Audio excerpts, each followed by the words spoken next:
เตรียมตัวกราบพระทำวัดเย็นครับ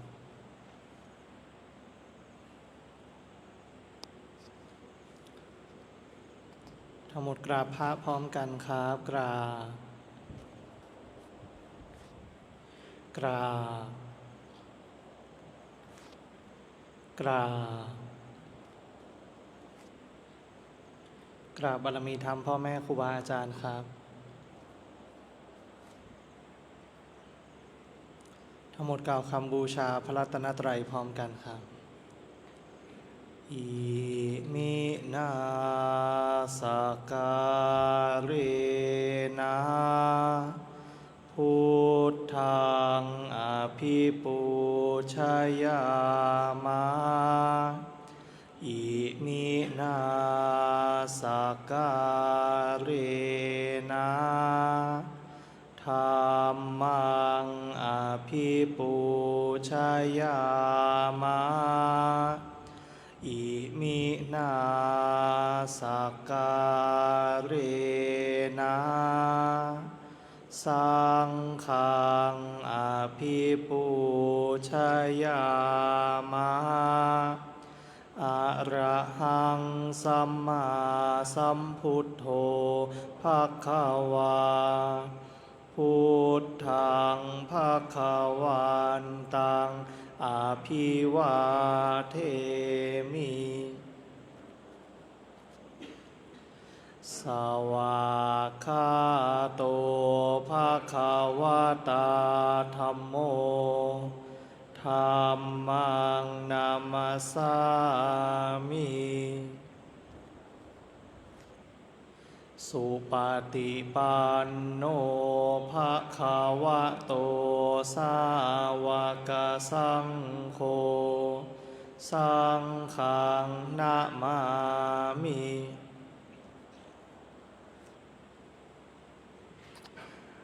หันธรรมยังพุทธัสสะภะคะวะโตปุพพภาคณมะการังกะโรมาเซนะโมตัสสะภะคะวะโตอะระหะโตสัมมาสัมพุทธัสสะนะโมตัสสะภะคะวะโตอะระหะโตสัมมาสัมพุทธัสสะนะโมตัสสะภะคะวะโตอะระหะโตสัมมาสัมพุทธัสสะพุทธังสรณังคัจฉามิธัมมังสรณังคัจฉามิพุทธังสรณังคัจฉามิทุติยมปิธัมมังสรณัง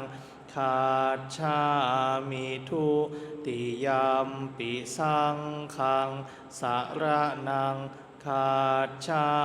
มิตติยมปิพุทธังสรณังคัจฉามิตติยมปิธัมมังสรณังคัจฉามิตติยมปิสังฆังสรณังคัจฉามิเปิดหนังสือไปหน้าที่12ครับหน้า12หันธรรมยังปฏิจจสมุปาทะธัมเมสุอิทัปปัจจยตาทิธรรมปะทังพนามะเสอิทัภิกขเวอริยสาวโกปฏิจจสมุปาทันเยวะสาธุกังโยนิโสมานะสิกโรติภิกษุทั้งหลายอริยสาวกในธรรมวินัยนี้ย่อมกระทำไว้ในใจโดยแยบคายเป็นอย่างดี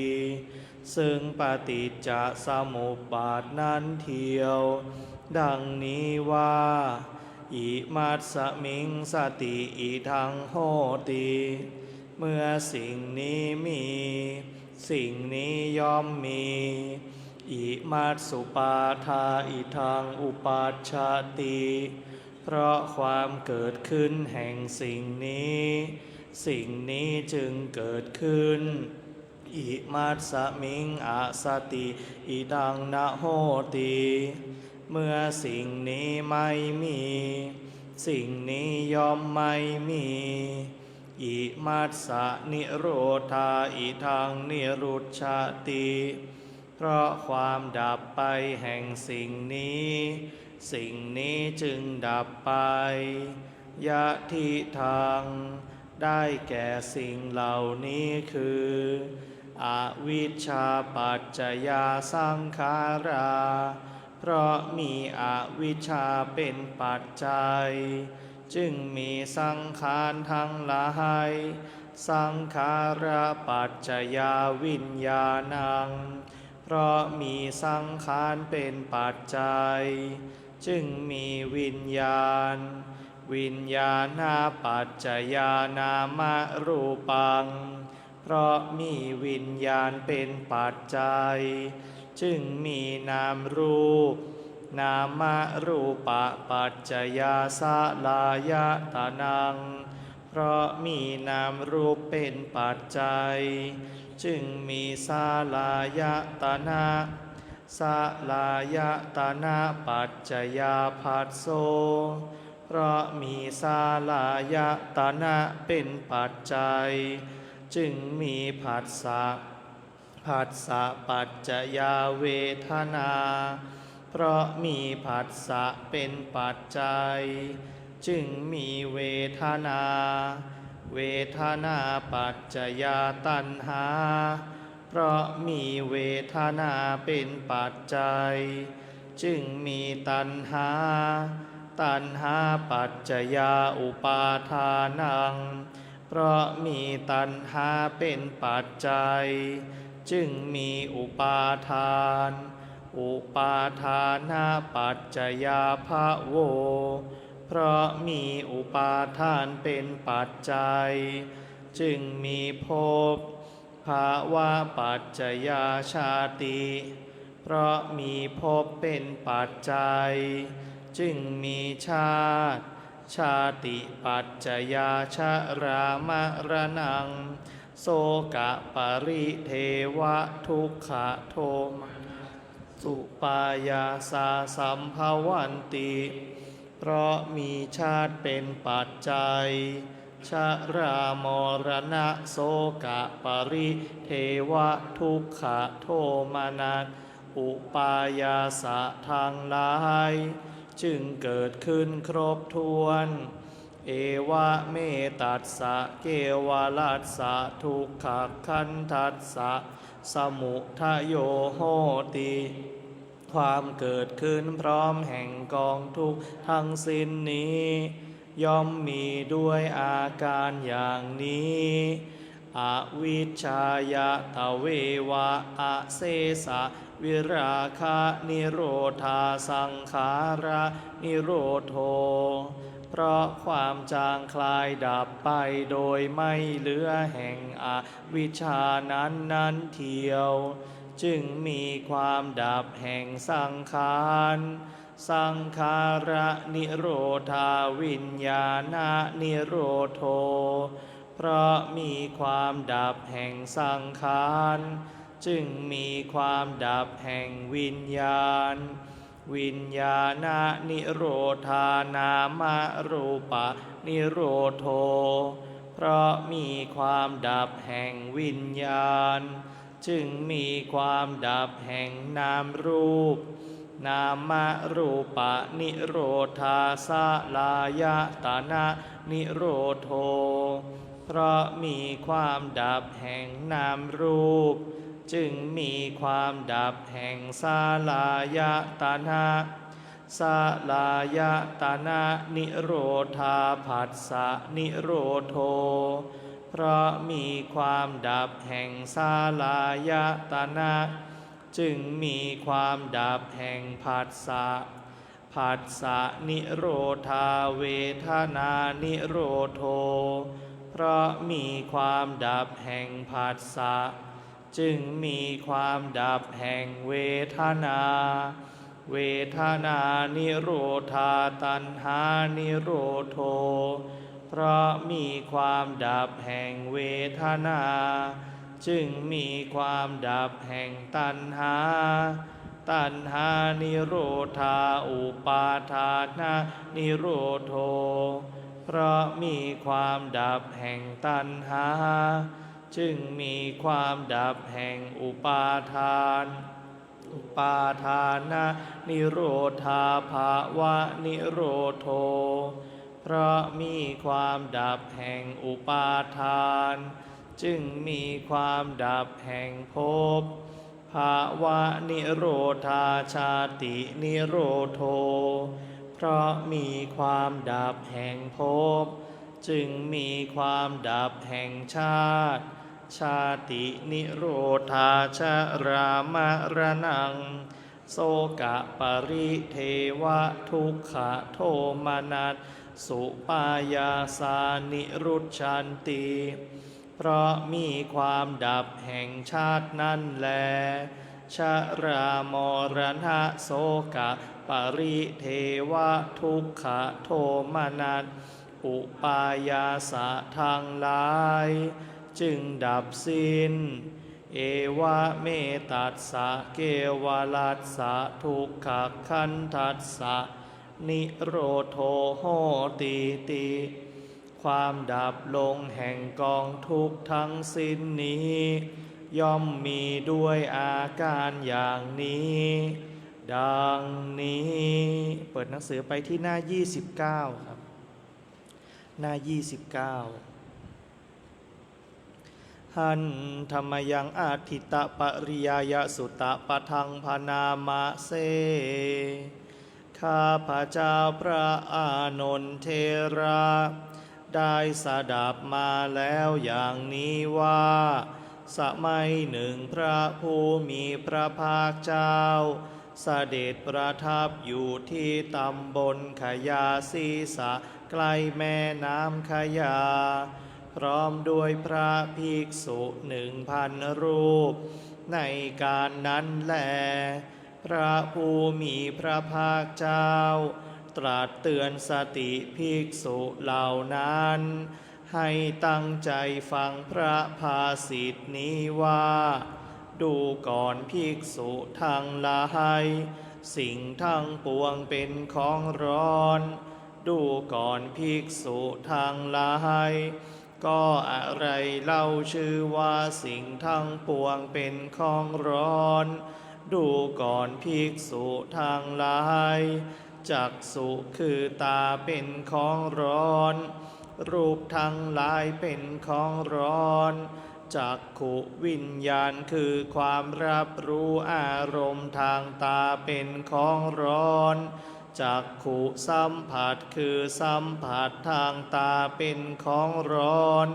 เวทนาคือความรู้สึกเสวยอารมณ์นี้เกิดขึ้นเพราะอาศัยจักขุสัมผัสคือสัมผัสทางตาเป็นปัจจัยแม้อันใดเป็นสุขก็ดีเป็นทุกข์ก็ดีหรือไม่ใช่ทุกข์ไม่ใช่สุขก็ดีแม้อันนั้นก็เป็นของร้อนร้อนเพราะอะไรร้อนเพราะไฟคือราคะไฟคือโทสะไฟคือโมหะร้อนเพราะความเกิดความแก่และความตายร้อนเพราะความโศกความร่ำไรรำพันความไม่สบายกายความไม่สบายใจความคับแค้นใจทั้งหลายเราจึงกล่าวว่านี้เป็นของร้อนโสตะคือหูเป็นของร้อนเสียงทั้งหลายเป็นของร้อนโสตะวิญญาณคือความรู้อารมณ์ทางหูเป็นของร้อนโสตะสัมผัสคือสัมผัสทางหูเป็นของร้อนเวทนาคือความรู้สึกเสวยอารมณ์นี้ เกิดขึ้นเพราะอาศัยโสตสัมผัสคือสัมผัสทางหูเป็นปัจจัยแม้อันใดเป็นสุขก็ดีเป็นทุกข์ก็ดีหรือไม่ใช่ทุกข์ไม่ใช่สุขก็ดีแม้อันนั้นก็เป็นของร้อนร้อนเพราะอะไรร้อนเพราะไฟคือราคะไฟคือโทสะไฟคือโมหะร้อนเพราะความเกิดความแก่และความตายร้อนเพราะความโศกความร่ำไรรำพันความไม่สบายกายความไม่สบายใจความคับแค้นใจทั้งหลายเราจึงกล่าวว่านี้เป็นของร้อนขานะคือจมูกเป็นของร้อนกลิ่นทั้งหลายเป็นของร้อนขานะวิญญาณคือความรู้อารมณ์ทางจมูกเป็นของร้อนขานะสัมผัสคือสัมผัสทางจมูกเป็นของร้อนเวทนาคือความรู้สึกเสวยอารมณ์นี้เกิดขึ้นเพราะอาศัยขานะสัมผัสคือสัมผัสทางจมูกเป็นปัจจัยแม้อันใดเป็นสุขก็ดีเป็นทุกข์ก็ดีหรือไม่ใช่ทุกข์ไม่ใช่สุขก็ดีแม้อันนั้นก็เป็นของร้อนร้อนเพราะอะไรเพราะไฟคือราคะไฟคือโทสะไฟคือโมหะร้อนเพราะความเกิดความแก่และความตายร้อนเพราะความโศกความร่ำไรรำพันความไม่สบายกายความไม่สบายใจความคับแค้นใจทั้งหลายเราจึงกล่าวว่านี้เป็นของร้อนชิวหาคือลิ้นเป็นของร้อนรสทั้งหลายเป็นของร้อนชิวหาวิญญาณคือความรู้สึกเสวยอารมณ์ทางลิ้นเป็นของร้อนชิวหาสัมผัสคือสัมผัสทางลิ้นเป็นของร้อนเวทนาคือความรู้สึกเสวยอารมณ์นี้เกิดขึ้นเพราะอาศัยชิวหาสัมผัสคือสัมผัสทางลิ้นเป็นปัจจัยแม้อันใดเป็นสุขก็ดีเป็นทุกข์ก็ดีหรือไม่ใช่ทุกข์ไม่ใช่สุขก็ดีแม้อันนั้นก็เป็นของร้อนร้อนเพราะอะไรร้อนเพราะไฟคือราคะไฟคือโทสะไฟคือโมหะร้อนเพราะความเกิดความแก่และความตายร้อนเพราะความโศกความร่ำไรรำพันความไม่สบายกายความไม่สบายใจความคับแค้นใจทั้งหลายเราจึงกล่าวว่านี้เป็นของร้อนกายเป็นของร้อนโผฏฐัพพะคือสิ่งที่ถูกต้องทางกายเป็นของร้อนกายวิญญาณคือความรู้อารมณ์ทางกายเป็นของร้อนกายสัมผัสคือสัมผัสทางกายเป็นของร้อนเวทนาคือความรู้สึกเสวยอารมณ์นี้เกิดขึ้นเพราะอาศัยกายสัมผัสคือความคับแค้นใจทั้งหลายเราจึงกล่าวว่านี้เป็นของร้อนมานะคือใจเป็นของร้อนธรรมทั้งหลายคืออารมณ์ที่เกิดแก่ใจเป็นของร้อนมโนวิญญาณคือความรู้อารมณ์ทางใจเป็นของร้อนมโนสัมผัสคือสัมผัสทางใจเป็นของร้อนเวทนาคือความรู้สึกเสวยอารมณ์นี้เกิดขึ้นเพราะอาศัยมโนสัมผัส คือสัมผัสทางใจเป็นปัจจัยแม้อันใดเป็นสุขก็ดีเป็นทุกข์ก็ดีหรือไม่ใช่ทุกข์ไม่ใช่สุขก็ดีแม้อันนั้นก็เป็นของร้อนร้อนเพราะไฟคือราคะไฟคือโทสะไฟคือโมหะร้อนเพราะความเกิดความแก่และความตายร้อนเพราะความโศกความรำไรรำพันความไม่สบายกายความไม่สบายใจความคับแค้นใจทั้งหลายเราจึงกล่าวว่านี้เป็นของร้อนดูก่อนภิกษุทั้งหลายอริยสาวกผู้ได้สดับมาแล้วเห็นอยู่อย่างนี้ย่อมเบื่อหน่ายแม้ในจักษุคือตาย่อมเบื่อหน่ายแม้ในรูปทั้งหลายย่อมเบื่อหน่ายแม้ในจักขุวิญญาณคือความรู้อารมณ์ทางตาย่อมเบื่อหน่ายแม้ในจักขุสัมผัสคือสัมผัสทางตาเวทนาคือความรู้สึกเสวยอารมณ์นี้เกิดขึ้นเพราะอาศัยจักขุสัมผัสคือสัมผัสทางตาเป็นปัจจัยแม้อันใดเป็นสุขก็ดีเป็นทุกข์ก็ดีหรือไม่ใช่ทุกข์ไม่ใช่สุขก็ดีย่อมเบื่อหน่ายแม้ในเวทนาคือความรู้สึกเสวยอารมณ์นั้นย่อมเบื่อหน่ายแม้ในโสตะคือหูย่อมเบื่อหน่ายแม้ในเสียงทั้งหลายย่อมเบื่อหน่ายแม้ในโสตะวิญญาณคือความรู้อารมณ์ทางหูย่อมเบื่อหน่ายแม้ในโสตะสัมผัสคือสัมผัสทางหูเวทนาคือความรู้สึกเสวยอารมณ์นี้เกิดขึ้นเพราะอาศัยตะสัมผัสคือสัมผัสทางหูเป็นปัจจัยแม้อันใดเป็นสุขก็ดีเป็นทุกข์ก็ดีหรือไม่ใช่ทุกข์ไม่ใช่สุขก็ดีย่อมเบื่อหน่ายในเวทนาคือความรู้สึกเสวยอารมณ์นั้นย่อมเบื่อหน่ายแม้ในฆานะคือจมูกย่อมเบื่อหน่ายแม้ในกลิ่นทั้งหลายย่อมเบื่อหน่ายแม้ในฆานะวิญญาณคือความรู้อารมณ์ทางจมูก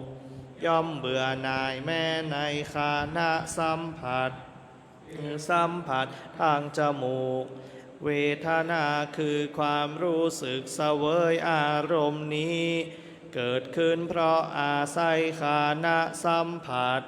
คือสัมผัสทางจมูกเป็นปัจจัยแม้อันใดเป็นสุขก็ดีเป็นทุกข์ก็ดีหรือไม่ใช่ทุกข์ไม่ใช่สุขก็ดีย่อมเบื่อหน่ายแม้ในเวทนาคือความรู้สึกเสวยอารมณ์นั้นย่อมเบื่อหน่ายแม้ในชิวหาคือลิ้นย่อมเบื่อหน่ายแม้ในรสทั้งหลายย่อมเบื่อหน่ายแม้ในชิวหาวิญญาณคือความรู้อารมณ์ทางลิ้น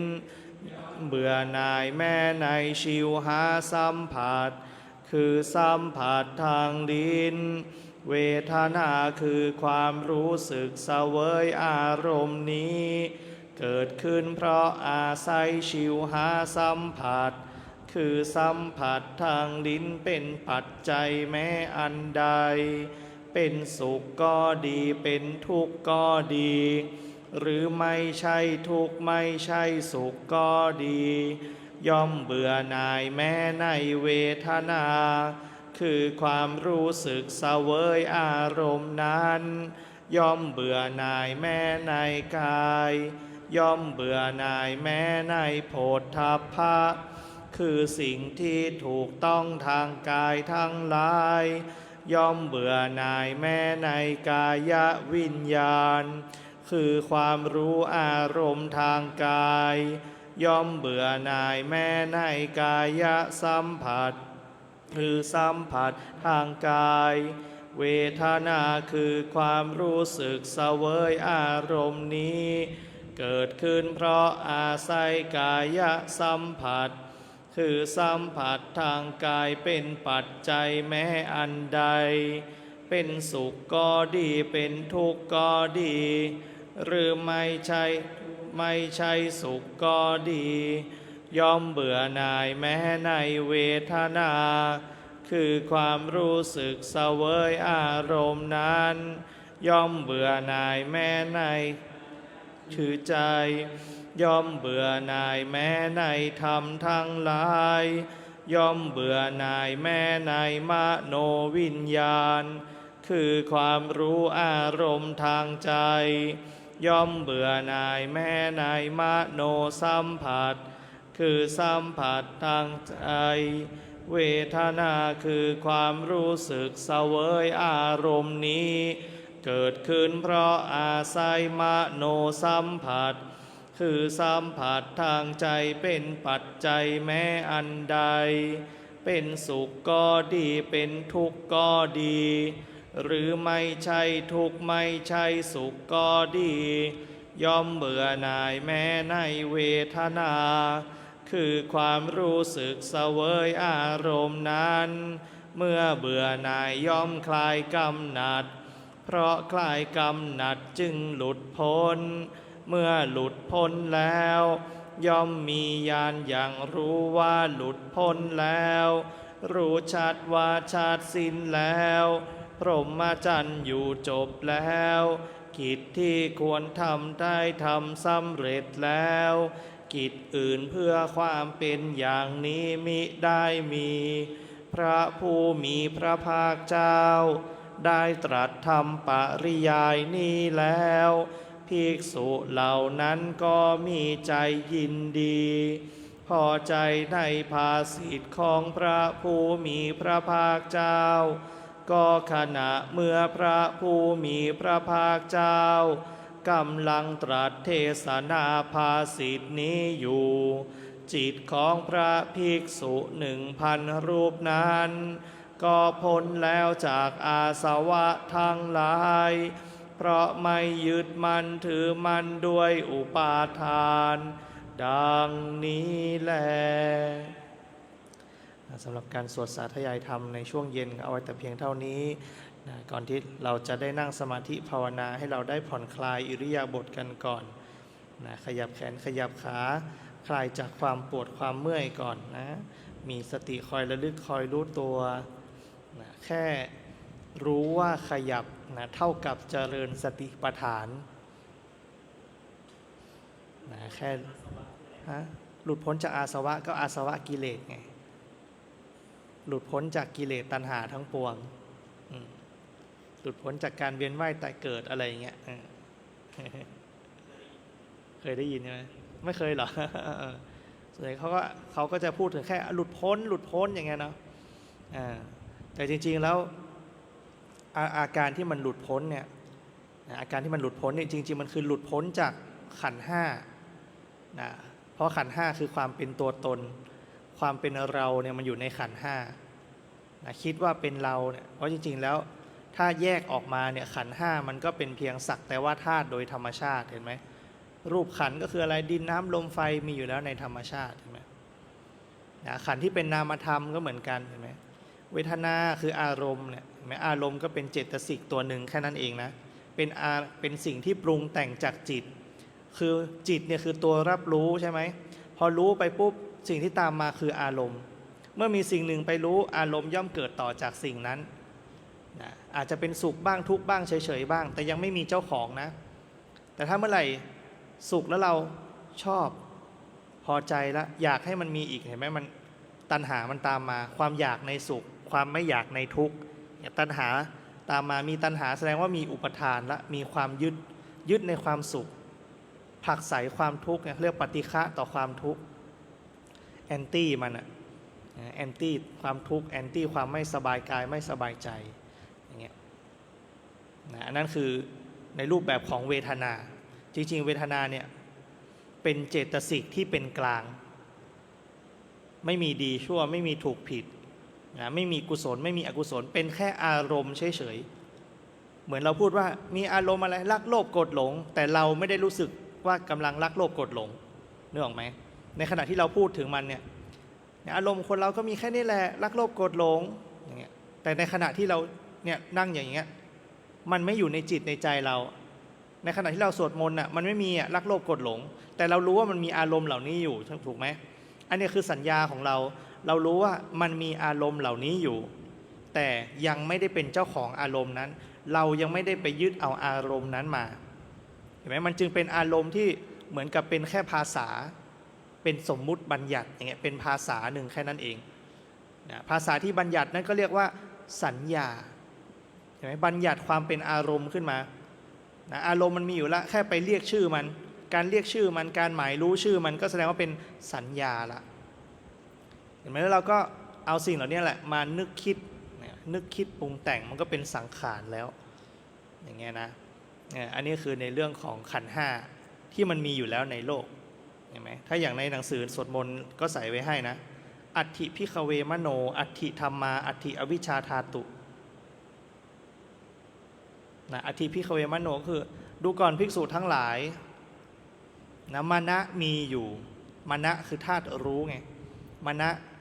มโนจิตมโนวิญญาณนะคือตัวที่ไปรู้คือธาตุรู้โดยธรรมชาติมีอยู่อัตถิธรรมาก็คืออะไรธรรมะความเป็นจริงมีอยู่อัตถิอวิชชาธาตุอวิชชาธาตุอวิชชาเป็นธาตุอย่างหนึ่งซึ่งก็มีอยู่ในธรรมชาติเห็นไหมมันมีอยู่ของมันเฉยๆเนี่ยในพุทธภาษิตนี้ท่านแสดงว่าสิ่งเหล่านี้เห็นไหมไม่ว่าอาวิชชาก็ตามความไม่รู้ก็ตามเนี่ยมันก็มีอยู่ของมันแล้วในธรรมชาติเห็นไหมนะมันมีอยู่แล้วในธรรมชาติถ้าอย่างของหลวงปู่มั่นท่านก็จะเอามาให้เราดูว่าเนี่ยอวิชชามันเป็นตัวตีกรอบอะไรตีกรอบถีติภูตังนะบาลีท่านว่าถีติภูตังก็คือมันเป็นสภาวะที่อะไรรู้โดยธรรมชาติเป็นธาตุรู้โดยธรรมชาติแต่มันก็เหมือนกับโปรตอนและอิเล็กตรอนนะในธรรมชาติพอมันวิ่งรอบกันทำให้เกิดกระแสเกิดกรอบขึ้นมานะมีขอบขึ้นมาเห็นไหมมีกระแสดึงดันเห็นไหมเป็นกระแสแม่เหล็กที่ดึงดันกันวิ่งสลับกันไปอย่างเงี้ยนะดึงดันกันเกิดเป็นอะไรเกิดเป็นกรอบขึ้นมานะเกิดเป็นกรอบขึ้นมานั่นแหละคือเริ่มเป็นตัวตนแล้วเพราะว่าอะไรมีที่สิ้นสุดมีที่กำกับกำหนดไว้ว่าแค่นี้นะเหมือนห้องสี่เหลี่ยมถ้าอย่างศาลาเนี่ยโล่งกว้างไม่มีเห็นไหมไม่มีขอบเขตอากาศข้างนอกศาลากับในศาลาเหมือนกันไหมเหมือนกันเห็นไหมแต่ไม่มีขอบเขตกั้นไหลผ่านหากันได้ตลอดเวลาแต่เมื่อไหร่ที่มีอวิชชาเข้ามาครอบงำเหมือนเราอยู่ในห้องแล้วปิดประตูหน้าต่างทั้งที่อากาศภายนอกภายในเหมือนกันไหมเหมือนกันแต่เราไปคิดว่าอะไรอากาศภายในนี่คือในห้องคนละอันกับอากาศภายนอกเห็นไหมอากาศภายในกับอากาศภายนอกเราก็เลยให้ค่าอากาศในห้องกับอากาศนอกห้องต่างกันเดี๋ยวไม่ถ้ายิ่งห้องติดแอร์เนี่ยข้างในจะเย็นอะไรเงี้ยข้างนอกร้อนหรือบางทีเนี่ยพอช่วงนี้ลมไม่ผ่านลมไม่พัดปุ๊บข้างในห้องร้อนออกมาข้างนอกลมพัดลมโชยเย็นจริงๆมันก็คืออะไรอากาศธาตุเหมือนกันมีธาตุลมไหลเวียนอยู่ในนั้นมีดินน้ำลมไฟไหลเวียนอยู่ในอากาศธาตุคือความว่างเห็นไหมฉะนั้นความไม่ว่างก็แทรกอยู่ในความว่างเห็นไหมนะที่ว่างเยอะกว่าเห็นไหมแม้แต่เรามองขึ้นไปบนท้องฟ้าไม่เห็นดวงดาวเป็นจุดเป็นแสงเห็นไหมไม่ได้อยู่ติดกันนะระหว่างดวงดาวระหว่างจุดแสงเหล่านั้นก็มีอะไรความมืดนั่นแหละคือความว่างสิ่งที่มีไปแทรกอยู่ในความว่างนั่นแสดงว่าอะไรธาตุเหล่านี้แทรกอยู่ในความไม่มีนะธาตุเหล่านี้แทรกอยู่ในความไม่มีนะฉะนั้นเวลาเราเจริญภาวนาเนี่ยเราเจริญสติเพื่อดูสิ่งเหล่านี้แหละ ดูสิ่งเหล่านี้คืออะไรดูสิ่งที่มีดูสิ่งที่สามารถรับรู้ได้เห็นไหมดูสิ่งที่สามารถรับรู้ได้ว่ามันมีลักษณะยังไงเดี๋ยวมีเดี๋ยวไม่มีเดี๋ยวมีเดี๋ยวไม่มีนั่นคือแสดงลักษณะของการเกิดดับหรือการเปลี่ยนแปลงหรือที่เรียกว่าอนิจจังเปลี่ยนแปลงตลอดเวลาเดี๋ยวมีเดี๋ยวไม่มีเหมือนตอนเนี้ยเรานั่งภาวนาเนี่ยเดี๋ยวความสุขมีเดี๋ยวความสุขหายเดี๋ยวความทุกข์เกิดเดี๋ยวความทุกข์หายอย่างเงี้ยไหมระหว่างสุขกับทุกข์ก็เป็นอะไรเฉยๆเกิดและเฉยๆก็อยู่ชั่วคราวเดี๋ยวสุขอีกละพอสุขดับปุ๊บเฉยๆเกิดก่อนแล้วเดี๋ยวทุกข์อีกละเนี่ยสลับกันไปสลับกันมาเรื่อยๆเห็นไหมเราถึงนั่งอยู่นานๆก็เป็นไงอึดอัดบีบคั้นโดยธรรมชาติเนี่ยอันนี้แสดงความเป็นทุกขังความทนสภาพเดิมไม่ได้แล้วถามว่าอนิจจังทุกขังเราเป็นผู้กำหนดหรือเปล่าไม่ใช่มันเกิดขึ้นเองโดยธรรมชาติและมันก็จะดับหายสลายไปเองโดยธรรมชาติเนี่ยอันนี้แหละคือสิ่งที่เราพิจารณาอนิจจังทุกขังอนัตตาไม่เที่ยงเป็นทุกข์ไม่ใช่ตัวตนนะไม่เที่ยงเป็นทุกข์ไม่ใช่ตัวตนเราพึงระลึกรู้อย่างเงี้ยแหละเอาตรงเนี้ยเป็นที่ระลึกรู้นะให้มีสติว่าเนี่ยสิ่งเหล่านั้นไม่เที่ยงเป็นทุกข์ไม่ใช่ตัวตนแล้วเราก็ไปอยู่ที่ฐานในขณะอยู่ที่ฐานเราก็จะมองเห็นสิ่งอื่นนอกฐานในขณะที่เราตั้งมั่นอยู่กับฐานแล้วเห็นไหมมีจิตตั้งมั่นมีสติมีสมาธิแล้วสติคอยระลึกรู้ว่าอะไรฐานอยู่ไหนฐานอยู่ตรงไหนไปตั้งอยู่ตรงนั้นเมื่อตั้งอยู่ตรงนั้นนั่นเป็นสมาธิพอมีสติมีสมาธิจะเห็นความเป็นจริงว่าอะไรไม่เที่ยงเป็นทุกข์ไม่ใช่ตัวตนเนี่ยสอนมันไปเรื่อยๆอย่างนี้แหละนะเราต้องเลือกสัญญาไหมเราต้องทำสัญญาที่ถูกให้เกิดขึ้นฉะนั้นก้าวแรกของความสำเร็จในการปฏิบัติธรรมนะคือเห็นตามความเป็นจริงว่าสิ่งใดสิ่งหนึ่งมีความเกิดขึ้นเป็นธรรมดาสิ่งนั้นทั้งปวงล้วนดับไปเป็นธรรมดาอันนี้คือก้าวแรกก้าวที่สำคัญถ้าก้าวนี้ได้ที่เหลือมันจะเดินด้วยตัวเองได้อันนั้นแค่ความเห็นนะแค่ความเห็นแต่เราต้องแยกให้ออกระหว่างความเห็นกับความคิดนะแต่เบื้องต้นมันต้องใช้ความคิดในการชักนำนะเราไม่สามารถที่จะอะไรโยนิโสเองได้ไหมเราต้องอาศัยปัจจัยภายนอกอาศัยการได้ยินได้ฟังแล้วก็มาคิดไข้ควรใช่ไหมสุตตะก่อนสุตตะมยปัญญาก่อนปัญญาที่เกิดจากการฟังก่อนแล้วก็มาอะไรจินตมยปัญญาปัญญาที่เกิดจากการคิดใคร่ครวญในข้อมูลที่อะไรต้องเป็นข้อมูลที่ถูกต้องด้วยนะฉะนั้นอยู่ๆจะมาจินตะได้ไหมจะเอาอะไรไปจินตะละทีเนี้ยไม่มีข้อมูลมาก่อนเป็นข้อมูลที่ผิดมาโดยตลอดเป็นข้อมูลที่เป็นเราไงผิดมาโดยตลอดเห็นไหมข้อมูลที่เป็นตัวตนเนี่ยคือผิดมาโดยตลอดฉะนั้นเราต้องรับข้อมูลใหม่ว่าอะไรไม่เที่ยงเป็นทุกข์ไม่ใช่ตัวตนสิ่งไหนไม่เที่ยงสิ่งนั้นเป็นทุกข์สิ่งไหนเป็นทุกข์สิ่งนั้นไม่ใช่เราไม่เป็นเราไม่ใช่ตัวตนของเราเนี่ยอันนี้คือเติมข้อมูลที่ถูกต้องเติมสัญญาใหม่นะเปลี่ยนแปลงสัญญาเดิมแล้วก็เอาสัญญาตัวเนี้ยไปคอยระลึกคอยระลึกคอยระลึกนะเวลาการปฏิบัติธรรมเนี่ยการล้างสัญญานะการล้างสัญญามันไม่ใช่ว่าการเททิ้งแล้วเติมของดีเข้าไปนะมันเททิ้งไม่ได้นะมันเหมือนแก้วน้ำที่ขุ่นๆอยู่เนี่ยเราต้องเทน้ำใสเข้าไปเพื่อที่จะให้มันใสโดยทั่วกันใช่ไหมจะขจัดความขุ่นก็ต้องเติมน้ำใสออกไปเราไม่สามารถทำได้เหมือนบ่อปลานะดูดน้ำเก่าออกแล้วเติมน้ำใหม่เข้าไปเนี่ยทำแบบนั้นไม่ได้ในชีวิตจริงในเรื่องของจิตเนี่ยทำไม่ได้นะจริงๆมีการพิสูจน์ทางจิตวิทยานะเราคิดว่าเด็กเห็นไหมเขามีการพิสูจน์มาแล้วนะคิดว่าเด็กคือผ้าขาวหรือผ้าดำ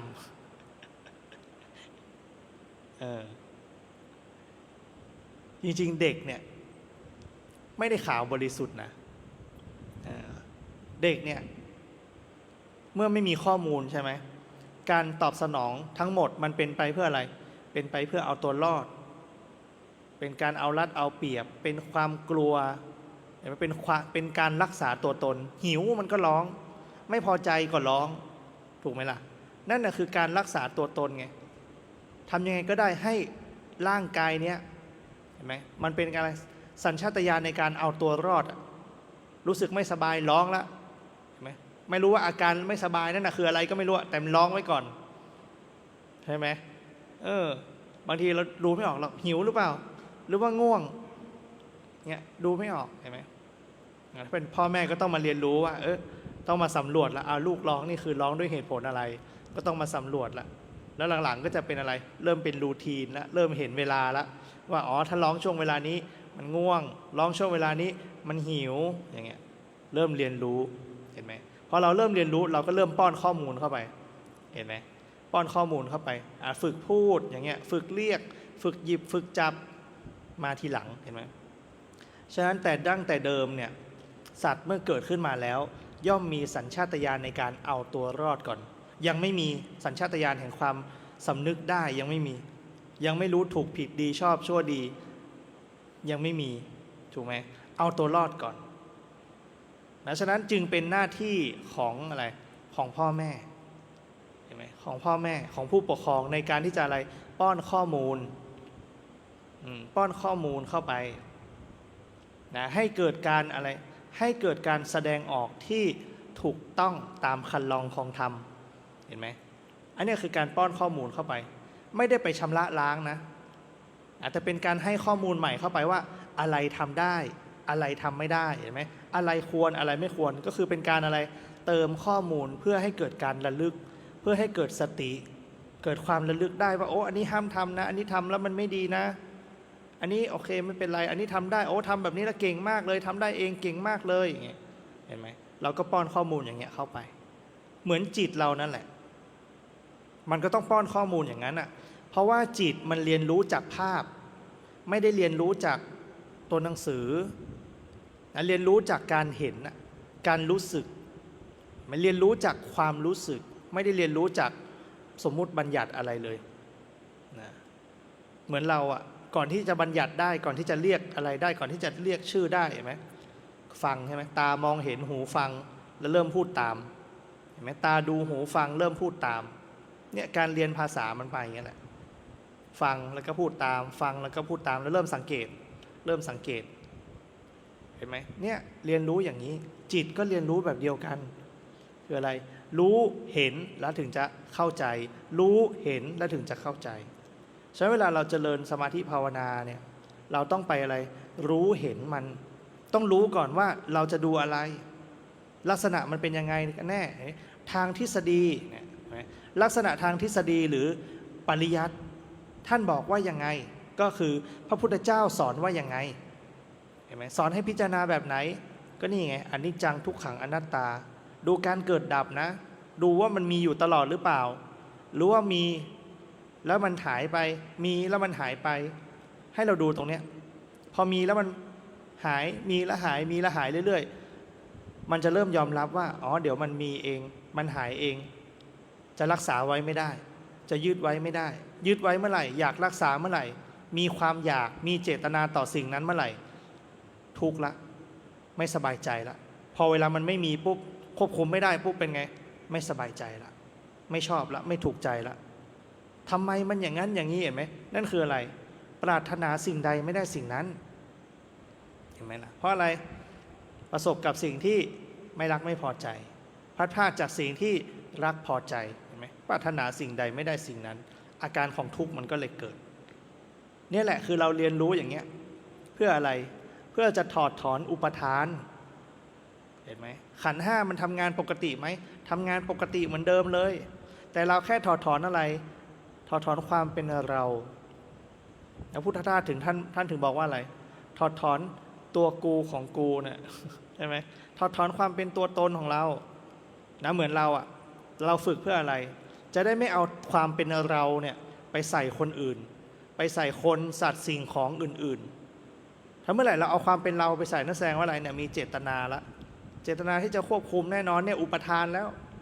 ยึดแล้วว่าต้องเป็นอย่างนี้อย่างนี้อย่างนี้ด้วยความอะไรพอใจไม่พอใจของตัวเราเอง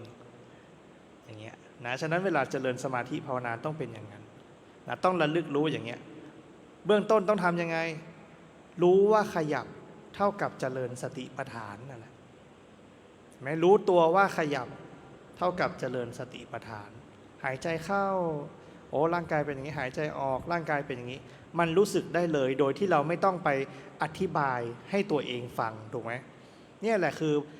ทำที่ผู้ศึกษาและปฏิบัติพึงเห็นได้ด้วยตนเองเพราะมันใช้อารมณ์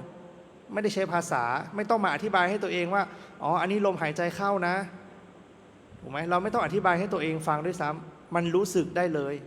หายใจเข้าร่างกายเป็นยังไงรู้สึกได้เลยหายใจออกร่างกายเป็นยังไงรู้สึกได้เลย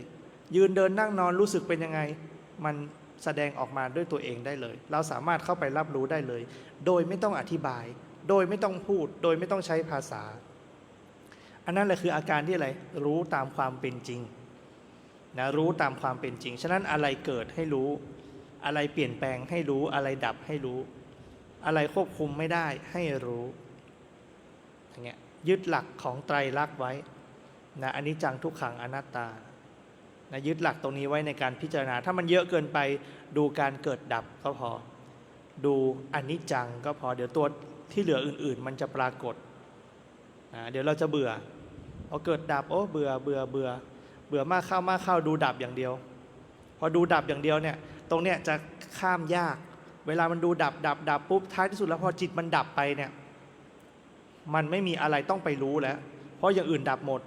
ตัวที่ไปรู้ก็ดับด้วยเช่นกันทีนี้แหละคนอย่าไปติดตรงนี้เยอะนะติดตรงนี้เพราะอะไรไม่ไปต่อนะไปต่อไม่ได้ก็มันดับไปหมดแล้วอ่ะในขณะที่ร่างกายดับสิ่งวิญญาณจิตมโนวิญญาณที่ไปรู้ร่างกายอันนี้คือขันธ์ห้าทำงานนะมันก็ยังเป็นการทำงานของขันธ์ห้าอยู่เมื่อขันธ์ที่เรียกว่าวิญญาณขันธ์ไปรู้ขันธ์อื่นๆถูกไหมอันนี้คือการทำงานของขันธ์ห้าแต่เมื่อขันธ์อื่นๆดับไม่มีที่ให้วิญญาณไปรับรู้วิญญาณก็ดับก็ไม่มีตัวตนแล้วถึงตรงนี้แล้วยังไงต่อแล้วใครรู้แล้วใครเห็นการดับของวิญญาณอันนี้คือสิ่งที่ต้องไปต่อเห็นไหมมันจะย้อนกลับไปสู่อะไรธรรมธาตุย้อนกลับไปสู่มโนธาตุธาตุรู้โดยธรรมชาตินะมันจะย้อนกลับไปนู่นเห็นไหมอันนั้นคือต้องไปต่อคืออะไรอยู่นอกเหนือจากขันธ์ห้าแล้วปัญญาการหลุดพ้นน่ะมันไม่สามารถเห็นได้ด้วยขันธ์ห้าเพราะมันคือการหลุดพ้นจากขันธ์ห้าเหมือนเราไม่สามารถเห็นโลกทั้งใบได้จนกว่าเราจะอะไรขึ้นจรวดออกไปนอกโลกเราถึงจะเห็นโลกทั้งใบแต่ตราบใดที่เรายังอยู่ในโลกเนี่ยเราก็เห็นแต่เนี่ยสุดแค่เนี้ยสุดแค่ระยะสายตานะสุดแค่ระยะสายตาเห็นไหมเหมือนกันฉันใดก็ฉันนั้นนะการจะเห็นธรรมทั้งปวงนะแม้เราต้องออกไปจากธรรมนั้นอยู่ในธรรมนั้นไม่ได้เหมือนกับที่เราเนี่ยเวลามีความทุกข์ถามว่าทำไมต้องตั้งสติถามว่าทำไมต้องออกจากสถานการณ์เหล่านั้นเห็นไหมเวลาโกรธทำไมต้องออกก่อนเพราะว่าอะไรต้องอยู่นอกเหตุการณ์อยู่นอกเหนือเหตุการณ์อยู่นอกเหนืออารมณ์ถึงจะเห็นอารมณ์ได้ฉะนั้นสมาธิจึงสำคัญตรงนี้แหละสมาธิจึงสำคัญคืออะไรตั้งมั่นเป็นผู้รู้ผู้ดูไม่กระโดดเข้าไปเล่นกับมันไม่กระโดดเข้าไปเล่นกับอะไรราคะโทสะโมหะรู้ว่ามันมีถอยออกมาเห็นไหมไอ้ขณะรู้ว่ามันมีอันนี้แหละคือสติระลึกได้ว่าอันนี้ราคะเกิดแล้วความอยากเกิดแล้วอันนี้ความโกรธเกิดแล้วอันนี้ความหลงเกิดแล้วในจิตในใจเราเห็นไหมเนี่ยรู้ทันอย่างเงี้ยสติเกิด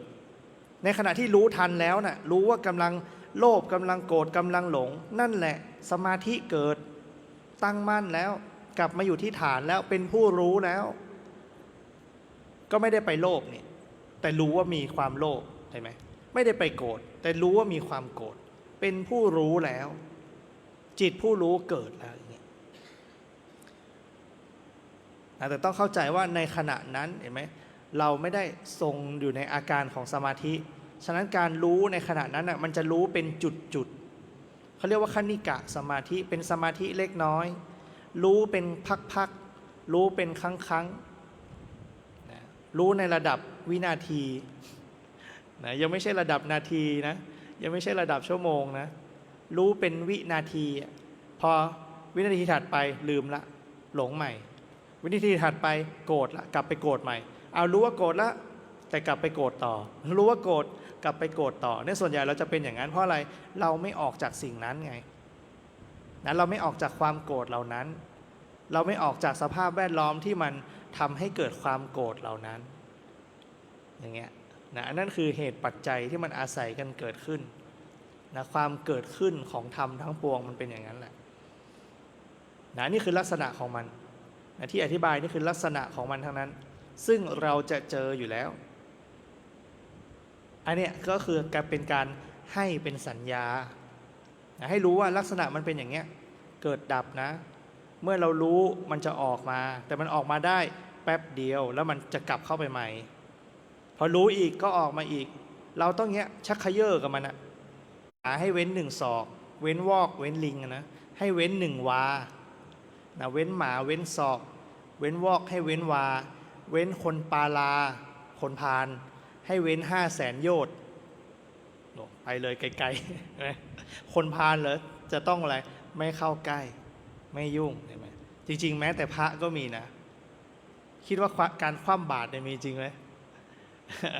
เอาศัพท์มาใช้ยังไงคว่ำบาตรคว่ำบาตรจริงๆมีนะมีการคว่ำบาตรของพระคืออะไรเนื่องจากว่าคนนี้พาลเหลือเกินเห็นไหมพระก็อะไรไม่เสวนาไม่รับบิณฑบาตไม่อนุเคราะห์สงเคราะห์ทำปล่อยให้คนนั้นปรับปรุงก่อนให้รู้ตัวก่อนให้รู้ความผิดของตัวเองก่อนบางทีนะไปกล่าวร้ายกล่าวโทษเบียดเบียนนะพระสงฆ์เบียดเบียนสมณะอย่างเงี้ยนะพระพุทธเจ้าท่านก็อนุญาตนะสามารถคว่ำบาตรได้จนกว่าเขาจะกลับตัวเห็นไหมไม่ยุ่งนะไม่รับบิณฑบาตไม่เสวนาด้วยอะไรอย่างเงี้ยนะมี อันนั้นก็เหมือนกันไหมเพราะอะไรเว้นจากคนพาลนะเพราะสาวกอะยังไงสาวกก็แบบต่อสู้ไม่ไหวนะพระพุทธเจ้าท่านรู้เฉพาะพระพุทธเจ้าเท่านั้นนะแต่ถ้าสาวกเป็นไงไม่ได้สัพพัญญูใช่ไหมไม่ได้รู้รอบบางครั้งไม่รู้ว่าจะแก้ไขยังไงก็เป็นยังไงอยู่ห่างๆก่อน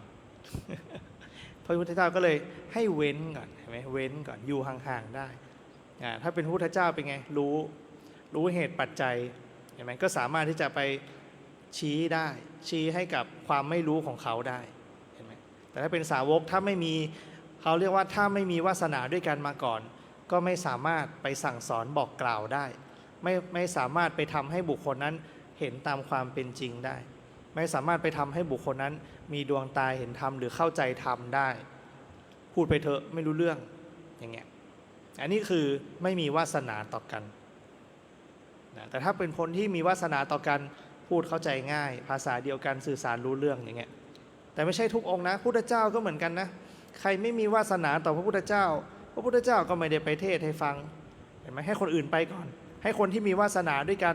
ไปเปิดทางก่อนอย่างเงี้ยมีก็ให้ภาษาวกมีวาสนาต่อรูปนี้รูปนี้ไปก่อนรูปนี้ไปเจอก่อนอย่างเงี้ยพอไปเจอแล้วเดี๋ยวก็พระพุทธเจ้าค่อยไปเสริมนะไปเสริมให้อย่างเงี้ยอันนั้นคือเทคนิคนะเทคนิคการเผยแพร่ของพระพุทธเจ้าเหมือนกันนะเทคนิคการเผยแพร่ศาสนาเผยแผ่แนวความคิดฉะนั้นเป็นสิ่งที่เราได้ยินได้ฟังกันมาแล้วเก็บไว้ก่อนนะเก็บไว้เป็นข้อมูลเมื่อจิตใจตั้งมั่นเป็นผู้รู้ผู้ดูแล้วก็ใช้ชุดข้อมูลตรงนี้แหละเที่ยงหรือไม่เที่ยงมีเกิดดับไหมสิ่งที่เราดูอยู่เนี่ยสิ่งที่เรารับรู้อยู่เนี่ยมีเกิดดับไหมเปลี่ยนแปลงเองหรือเราทำให้เปลี่ยนแปลงอย่างเงี้ยเห็นไหมมันก็จะเป็นอะไรอนิจจังละเมื่อเราไม่ได้ทำให้มันเปลี่ยนแปลงนั่นคือความเป็นอนัตตาละก็ค่อยๆเก็บข้อมูลไปเรื่อยๆเรื่อยๆเรื่อยๆพอมันเต็มที่แล้วนะพอมันเต็มที่แล้วย่อมแทงตลอดนะแทงตลอดเพราะความเห็นมันชัดเจนละเราเห็นชัดเจนละมันถึงขาดได้สมุจเฉทประหารได้เห็นไหมขาดจากอำนาจของกิเลสตัณหาขาดจากอำนาจของอุปทานในขันธ์ห้านั่นแหละคือสิ้นอาสวะนะหลุดพ้นโดยชอบเนี่ยคือศัพท์มันเยอะนะใช้ได้หลากหลายขึ้นอยู่กับบริบท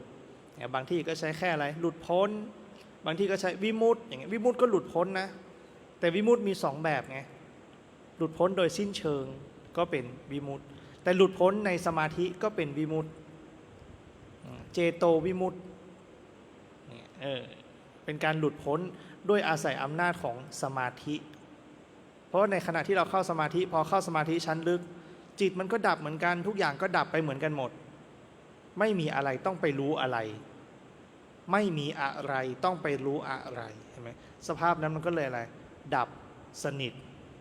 ในช่วงนั้นอะดับสนิทไม่เหลือแต่เป็นไงพอออกจากอาการตรงนั้นมาผัสสะยังเกินเหมือนเดิมอยู่ที่ว่ามีสติไประลึกได้ตรงนั้นไหมนะถ้าระลึกได้ขณะที่ทุกอย่างมันดับไปเนี่ยปัญญาก็เกิดนะปัญญาก็เกิดฉะนั้นเวลาสายสมถะเนี่ยพอมาเจริญปัญญาเนี่ยเพราะว่ากำลังเขาเยอะกำลังของสมาธิจิตเขามีกำลังมีความตั้งมั่นสูงแค่เขาเติมปัญญาเข้าไปไม่ต้องมากเห็นไหมแค่ให้กระตุ้นให้ระลึกได้เนี่ยเขาก็สามารถบรรลุธรรมได้มันก็เลยหวือหวาแบบโลกมันเปลี่ยนฉับพลันแต่ถ้าเป็นสายปัญญาเนี่ยเขาจะค่อยๆรู้ค่อยๆเข้าใจค่อยๆรู้ค่อยๆเข้าใจมันจะเหมือนน้ำซึมกระสอบทรายนะน้ำซึมบ่อทรายค่อยๆซึมไปจนเต็มอย่างเงี้ยนะแต่ถ้าเป็นสายสมถะเนี่ยมันเหมือนกับตักเทตักใส่มันก็เลยมาเป็นอะไร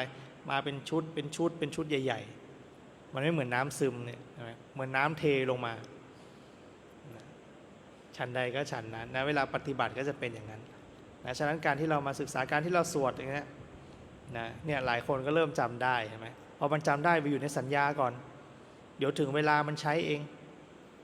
นะเหมือนเราดู DIY นะตาม YouTube ตามอะไรอย่างนั้นแหละเห็นไหมโอ้เทคนิคมัดเชือกบ้างทำอันนู่นทำอันนี้ DIY นะทำวัสดุอุปกรณ์จากเศษอะไรอย่างเงี้ยเห็นไหมเราก็เรียนรู้ไว้แต่เราก็ไม่ได้ใช้หรอกเห็นไหมแต่พอถึงเวลาต้องใช้มันก็จะลึกขึ้นมาได้ว่าอ๋อมันมีวิธีนี้อย่างเงี้ยมันมีวิธีนี้ทำแบบนี้ได้นะเรียนรู้ไปเห็นไหมเก็บไว้เป็นข้อมูลรอวันใช้เหมือนกันธรรมะก็เหมือนกันธรรมะของพระพุทธเจ้าก็เช่นเดียวกันอย่างนั้นเราต้องได้ยินได้ฟังได้วิเคราะห์ไข้ควรการวิเคราะห์ไข้ควรเนี่ยหรือจินตามยปัญญาเนี่ยทำให้เราเกิดศรัทธาที่แน่นขึ้นเพราะว่าอะไรโอ้ยแค่คิดมันก็โอ้เป็นไปได้เนาะเนี่ยความอินเนอร์มันจะเกิดแล้วอินเนอร์อารมณ์มันจะมีร่วมไงอารมณ์ร่วมมันจะเกิดอารมณ์ร่วมตรงนี้แหละคือศรัทธาที่เกิดจากปัญญาเพราะว่าได้ยินได้ฟังก่อนมีปัญญาพื้นฐานมาแล้ว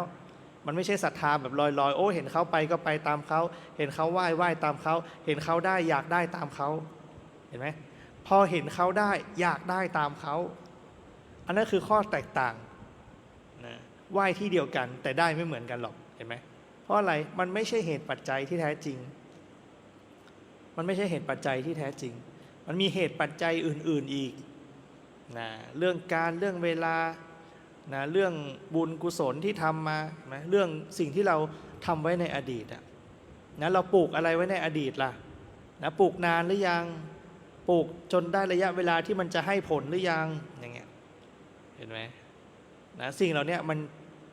เป็นเหตุปัจจัยหมด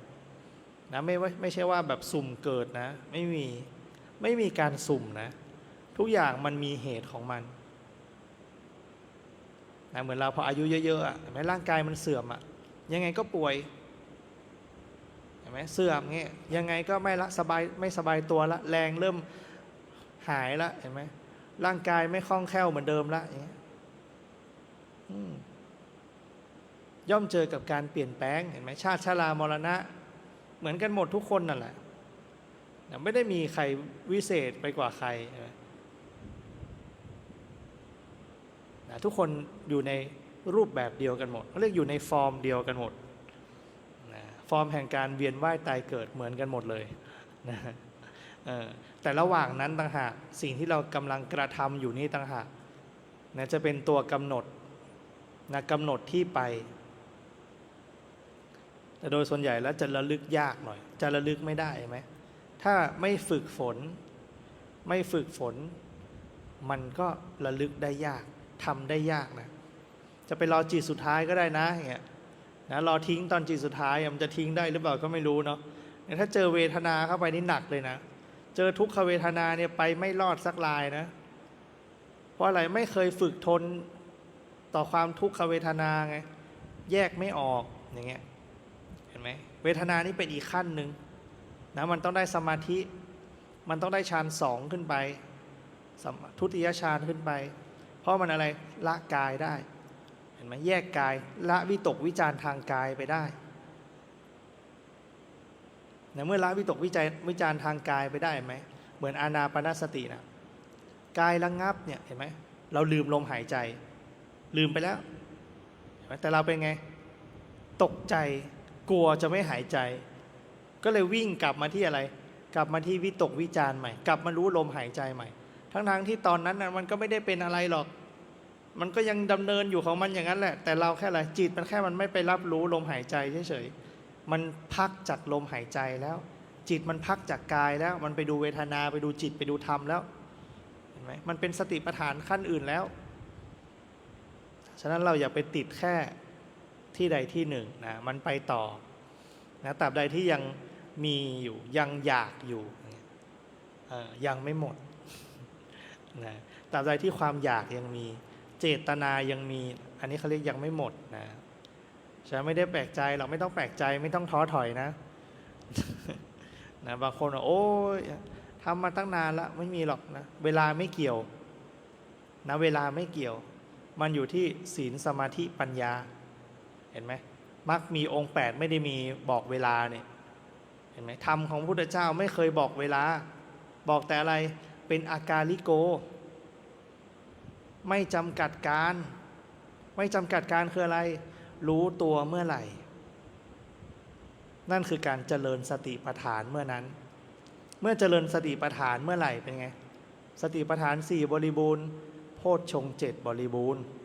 เห็นไหมเมื่อโพชฌงค์7บริบูรณ์วิชชาและวิมุตติก็บริบูรณ์เห็นไหมมันก็สืบกันไปอย่างเงี้ยก็มีสติปัฏฐานนะไม่ต้องไปทุกฐานหรอกนะ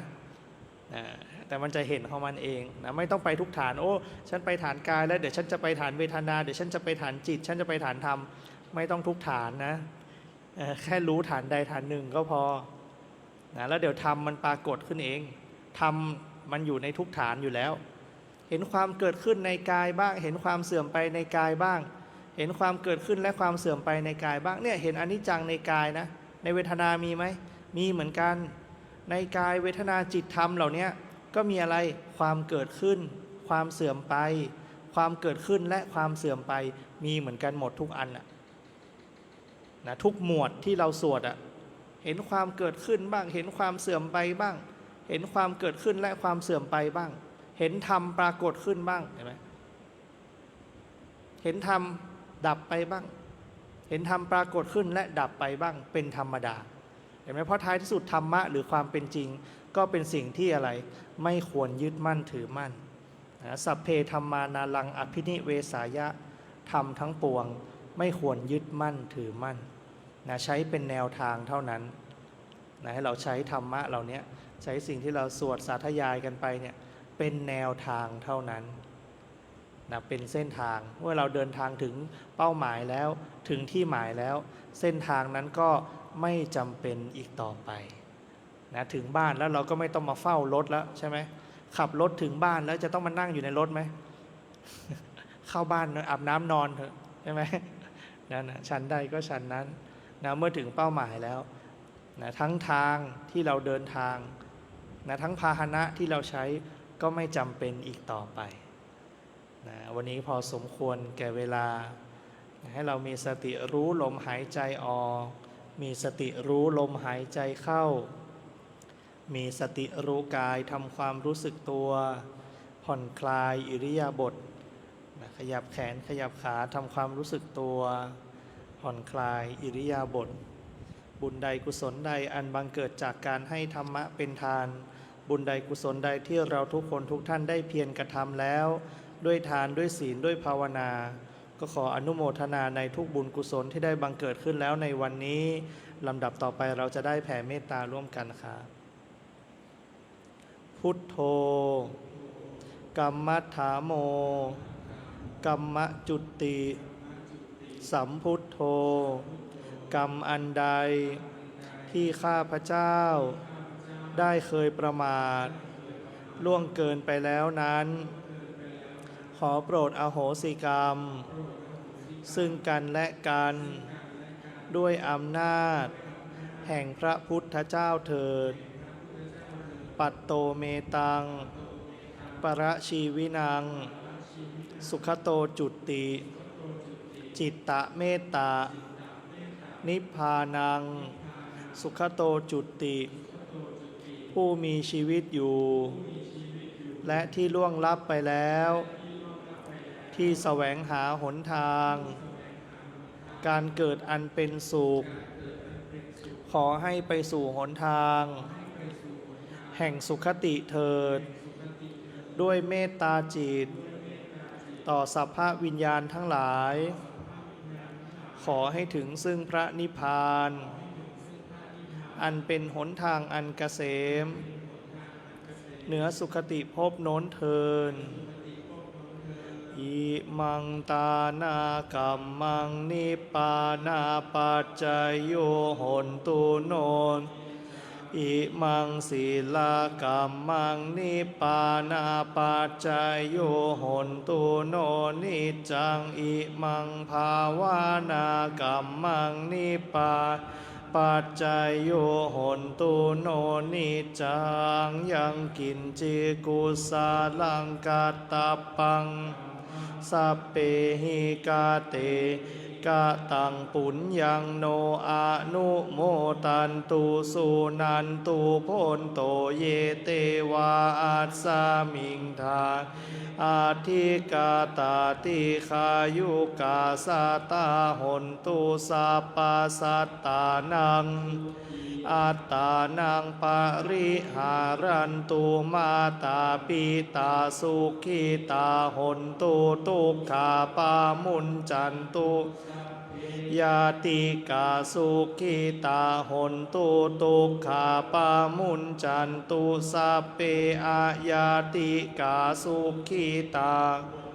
ทุกขาปามุญจันตุสัพเพปิสาสัพเพญาคาสัพเพเปสุขิตาหนตุทุกขาปามุญจันตุสัพเพนักขัตตาสุขิตาปามุญจันตุสัพเพเตวาสุขิตาหนตุทุกขาปามุญจันตุสัพเพอาจาริยุปัชฌายาสุขิตาหนตุปามุญจันตุสัพพสัมปตินังสามิจฉันตุโว